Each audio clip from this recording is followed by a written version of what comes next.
Hello everyone, welcome back to my channel. दोस्तों, प्रस्तुत है आज की ब्रेकिंग न्यूज। निकाय चुनाव। उत्तर प्रदेश नगर निकाय चुनाव में ओबीसी आरक्षण रद्द, न्यायालय ने दिया तत्काल चुनाव कराने का आदेश। मन की बात प्रोग्राम के दौरान टीचर ने बोली अपने मन की बात, हुई सस्पेंड। यूपी के इन टीचरों को सैलरी नहीं देगी सरकार, हाईकोर्ट ने साफ साफ मना किया। ये है वजह।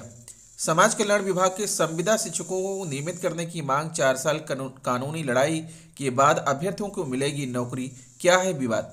कल से शुरू होंगी 2 दिवसीय CTET पात्रता परीक्षा। आइए देखते हैं दोस्तों खबरें विस्तार से। जी हाँ दोस्तों, आप देख पा रहे हैं खबरें विस्तार से किंग्समैन ये है यूट्यूब चैनल पर। निकाय चुनाव। उत्तर प्रदेश नगर निकाय चुनाव में ओबीसी आरक्षण रद्द, न्यायालय ने दिया तत्काल चुनाव कराने का आदेश। उत्तर प्रदेश नगर निकाय चुनाव में ओबीसी आरक्षण रद्द, न्यायालय ने दिया तत्काल चुनाव कराने का आदेश। इलाहाबाद हाईकोर्ट की लखनऊ खंडपीठ ने यूपी के निकाय चुनाव में ओबीसी आरक्षण को लेकर निर्णय दे दिया है।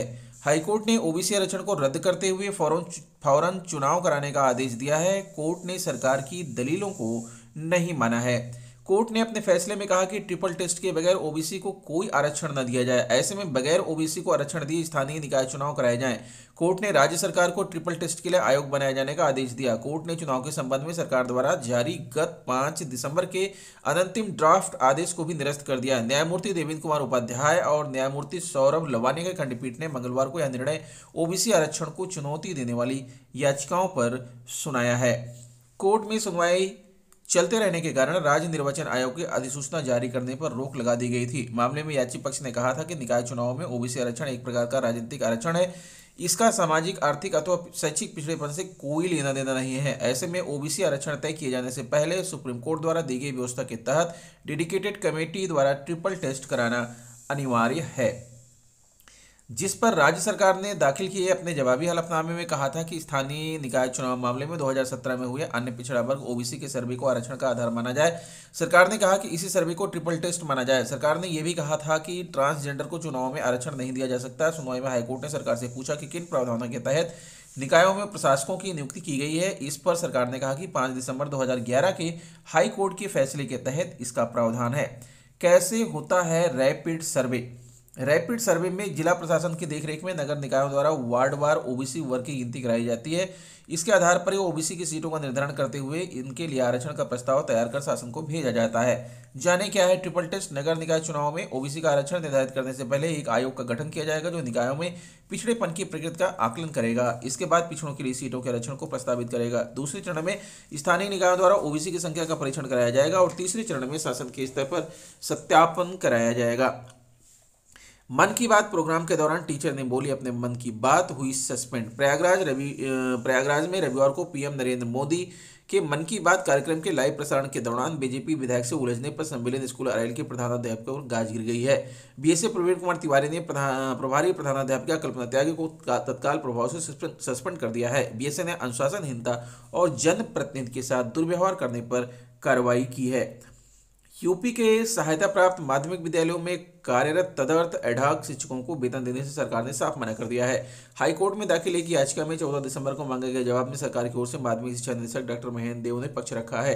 साफ किया है कि संजय सिंह के मामले में सुप्रीम कोर्ट के 7 दिसंबर 2021 के आदेश के अनुसार तदर्थ शिक्षकों को राजकोष से वेतन भुगतान करना उचित नहीं है।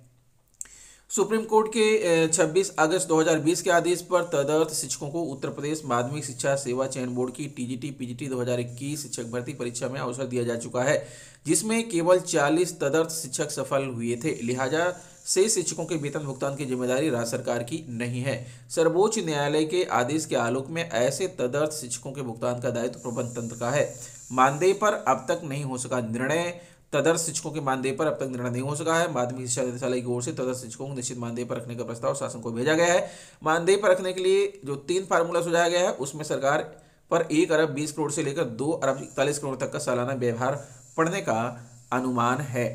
लखनऊ राज्य कर्मचारी संयुक्त परिषद के अध्यक्ष जयंत तिवारी ने समाज कल्याण विभाग के संविदा शिक्षकों को नियमित करने की मांग की है।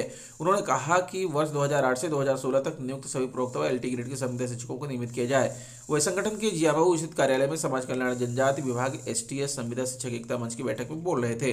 उन्होंने कहा कि संविदा शिक्षकों का शोषण बर्दाश्त नहीं किया जाएगा। उन्होंने संविदा शिक्षकों से एकजुट होकर अधिकारियों के लिए संघर्ष करने को कहा। बैठक में संविदा शिक्षकों को चिकित्सीय अवकाश देने, निःशुल्क चिकित्सा सुविधा उपलब्ध कराए जाने, महिला शिक्षकों के लिए चाइल्ड केयर लीव की व्यवस्था आदि की मांग उठी। 69,000 शिक्षक भर्ती, 4 साल कानूनी लड़ाई के बाद अभ्यर्थियों को मिलेगी नौकरी, क्या है विवाद। प्रयागराज 4 साल की कानूनी लड़ाई के बाद 69,000 शिक्षक भर्ती में 1 नंबर से फेल अभ्यर्थियों की नौकरी का रास्ता साफ हो गया। हाईकोर्ट और सुप्रीम कोर्ट के आदेश के अनुपालन में इन अभ्यर्थियों की नियुक्ति प्रक्रिया शुरू हो गई है। शासन के अनुसार सचिव धर्मेंद्र मिश्र ने सचिव परीक्षा नियामक प्राधिकारी अनिल भूषण चतुर्वेदी को 22 दिसंबर को भेजे पत्र में पीड़ित अभ्यर्थियों से प्रत्यावेदन लेने और 25 अगस्त 2021 के पूर्व याचिका दायर करने वाले अभ्यर्थियों को सूची तैयार करने के आदेश दिए हैं। 1 नंबर से पास होने वाले अभ्यर्थियों और पहले से उत्तीर्ण अभ्यर्थी, ऐसे अभ्यर्थी जिन्हें विभाजित प्रश्न पूर्व में अंक नहीं दिए गए थे, की सूची तैयार कर बेसिक शिक्षा परिषद को भेजी जाएगी। बेसिक शिक्षा परिषद कार्यालय की ओर से ऐसे अभ्यर्थियों के शैक्षिक गुणांक एवं भारांक के आधार पर मेरिट तैयार करते हुए 69,000 सहायक अध्यापकों की नियुक्ति प्रक्रिया के अंतर्गत वर्गवार, श्रेणीवार अंतिम कटाव गुणांक के तहत आने वाले अभ्यर्थियों की सूची परीक्षा नियामक प्राधिकारी कार्यालय को उपलब्ध कराई जाएगी।